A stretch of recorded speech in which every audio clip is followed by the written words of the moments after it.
Hi there, all you lovers of personal growth. So, I don't know if you noticed, but sometimes when you look at your life and then you start reflecting upon themes or lessons or certain stories that are presenting themselves, which end up being a predominant lesson in your life that you're learning about, going through, or understanding. They seem to get repetitive messages, or at least I do. I seem to get the same message. I see it over here, and then it comes up in a reading I'm doing for somebody, and then I hear it on a podcast or something like that, and the same message, and I end up sharing it because I end up saying it to somebody, and then I end up saying it to somebody else, and this is a lesson for me at the same time.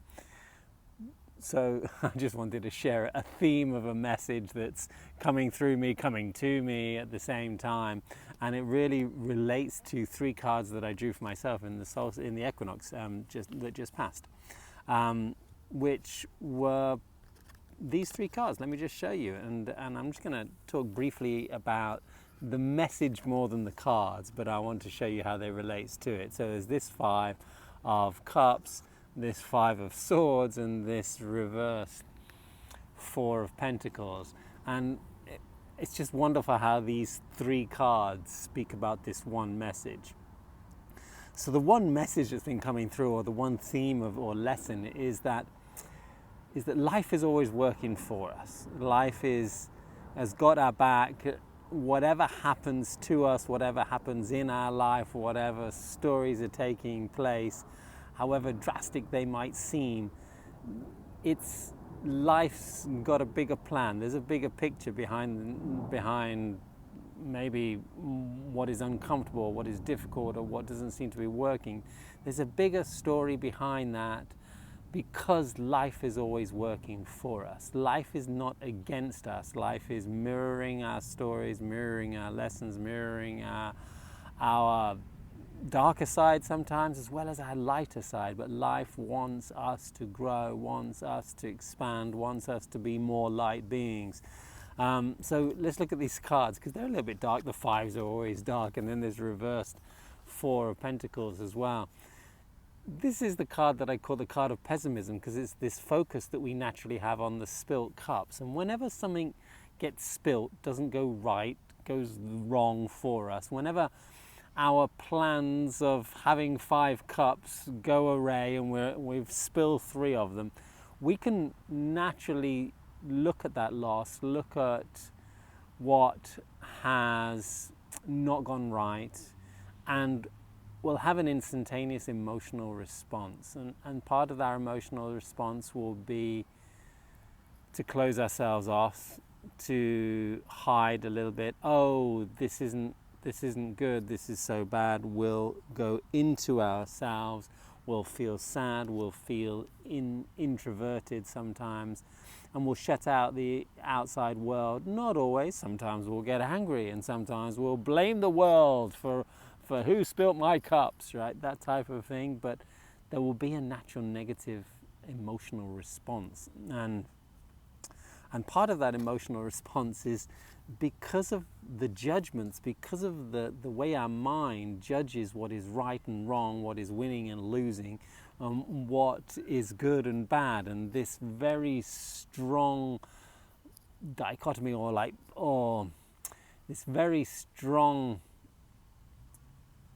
black and white way of envisioning our experiences and the good and bad, right and wrong in the world that relates to our mental judgments, is something that comes hand in hand with our emotional responses. So our emotional responses will feel sad.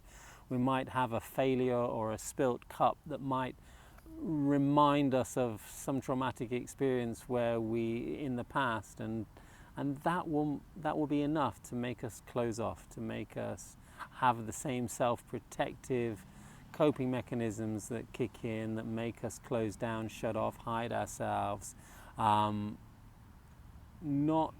really open up to the beauty of what's been spilt, and maybe because inside of what's been spilt there is a valuable reason for something being spilt, because cups don't get spilt in our lives without meaning, without richness, without a message, without something really important for us to experience and learn in life.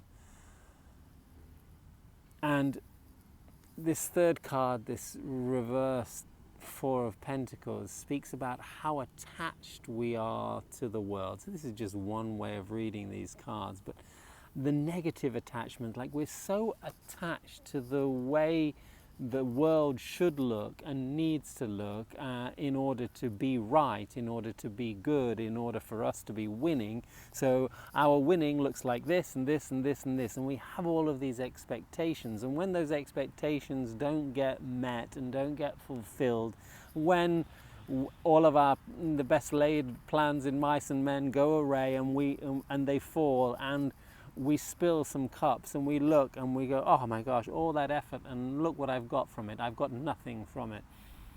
Whenever that takes place in our lives, it's our judgment that tells us that we've got nothing from it.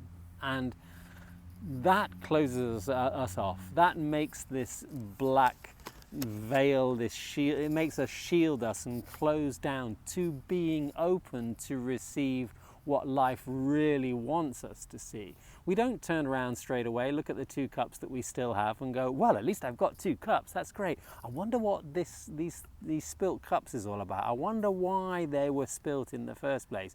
Is it that I wasn't supposed to have 5 cups in the first place? Is it that I can't really handle 5 cups right now? Is it that I didn't really put the cups in the best place? Maybe I need to pick them up, fill them up again, and put them somewhere else so that they won't spill this time. There's so many different reasons for loss to be valid, valuable, important, and positive.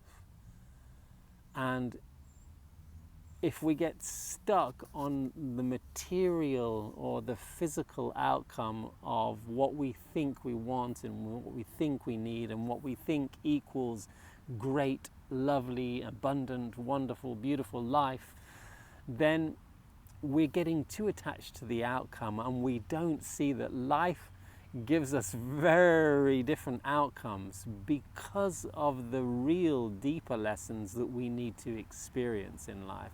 And unless we really own the variety of experience, which includes the uncomfortable, which includes the failures, includes us messing up 100 times, it includes all the versions of spilt cups, unless we can turn around really quickly, flip that judgment about what we think is right and wrong, good and bad, open our mind up to the fact that life is always got our back, that the universe really wants the best for us always, and is always working with us, not against us, even though that's the way we judge it to be, because the material outcomes don't always match what we expect and project that needs to take place. Because that's the case, we find ourselves closing ourselves off, which is, I think it's a harsher experience than the actual loss itself. Because as we close ourselves off, as we judge that our life isn't going as planned, that we are not as good as we thought we are, that we cannot create the material outcome that we would love to be creating, we are judging ourselves as failures. We're judging ourselves as the spilt, as being spilt in nature, which is okay, but then we will create a vibration of unworthiness. We'll create a vibration of failure, and we'll sit in it for a longer time. And that's why it's more dangerous than turning around, not in denial that something's been lost, not in denial at all, but turn around and look what we've still got, look who we still are, look at all of our greater qualities, even though we messed up somehow, even though we failed in some way or another.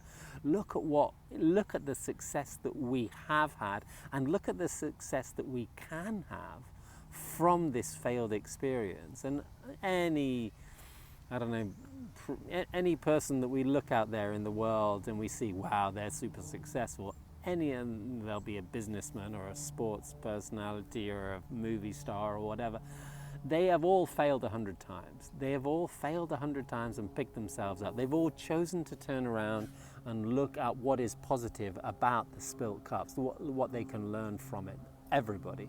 They've all failed and they've had a hard journey. They've all fallen on their face, but they've picked themselves up, turned around, looked at the 2 cups that they still have, and decided not to fight in the same way that we normally fight, which is fighting against failure or against loss or against losing. They've decided to fight for something that's successful, and all failures are part of our journey towards our success, whatever that means. We just need to let go of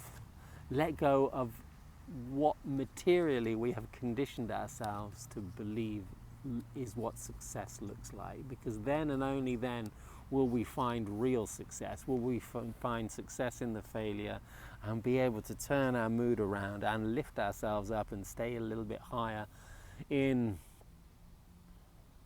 a more positive vibrational state, and consequently attract what we need to into our lives.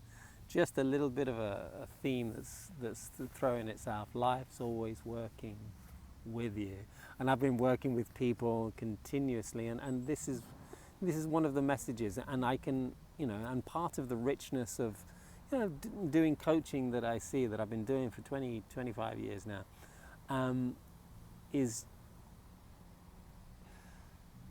being able to look deeply into experiences and finding the gem, finding the wisdom, finding the lesson, finding the beauty, and finding what richness and light can come from what might appear on the outside to be apparently dark. And that's continuously and constantly a beautiful and uplifting experience for me. Anyway, just thought I'd share. Much love to you all. I hope you get to find your light in your darker experience and teach yourself, because there are definitely practices that you can do. There are definitely exercises that are important to teach yourself how to not project upon outcome and just embrace what life is bringing to you, because it's all perfect. Much love.